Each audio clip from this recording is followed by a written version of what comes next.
असलामुअलैकुम तमाम दोस्तों भरावां संगत साथियों को थारे अपने चैनल AR ट्रैक्टर ते वेलकम खुश आमदीद जी आया नू अज अपने दोस्तों की खिदमत पेश करें दे पाए हैं Ford tractor 4610 total genuine condition है, बिल्कुल ओरिजिनल हालत है। ये ट्रैक्टर मौजूद है पक्का जी है 14 आने पास ट्रैक्टर है।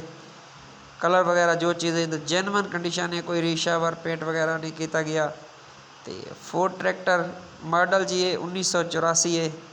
तो अच्छी कंडीशन सुथरा साफ ट्रैक्टर ज़बरदस्त A to Z tractor okay the report है। सेल्फ स्टार्ट ट्रैक्टर है।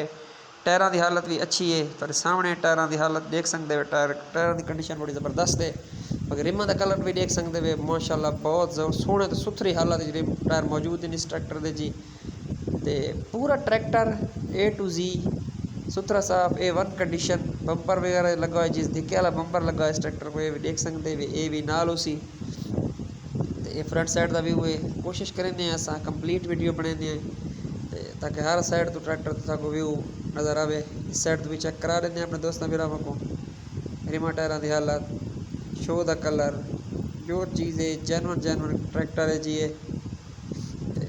बाकी सारी डिटेल भी अपने दोस्तों को बाद ही दे देने हैं। इस साइड तो चेक कर गिनो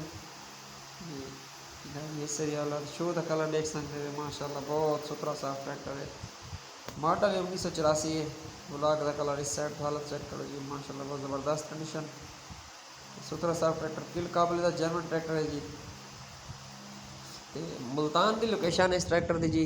तो जी डिमांड मालिक करें पैन 14,50,000 करें पैन। बाकी स्क्रीन पर मालिक नंबर शो हो चुका है। ये दोस्त मेरा ख्वाहिशमंद हो वो ट्रैक्टर मालिक नंबर से रब्ता करे। तो ये लोकेशन है थोड़ा सा मुल्तान है। बाकी जी कमी पेशी उसी वो ज़रूर की वैसी मौके तो जायज़ मुनासिब। तो बाकी मेहरबानी करके तमाम व्यूवर्स की रिक्वेस्ट होती है कि सारे चैनल को ज़रूर सब्सक्राइब करे सो नवे आने वाले व्यूवर्स। अपने दोस्तों ने शेयर किया करो, वीडियो को लाइक किया करो, अच्छे कमेंट्स किया करो। इंशाल्लाह जल्द अपने दोस्तों की खिदमत नवे ट्रैक्टर का रिव्यू गिन के हाजिर हो सूँ। उस टाइम तक अपने दोस्तों भरावां संगती साथियों को इजाज़त गिन सूँ। अल्लाह हाफिज़ फ़ी अमान अल्लाह रब रखा।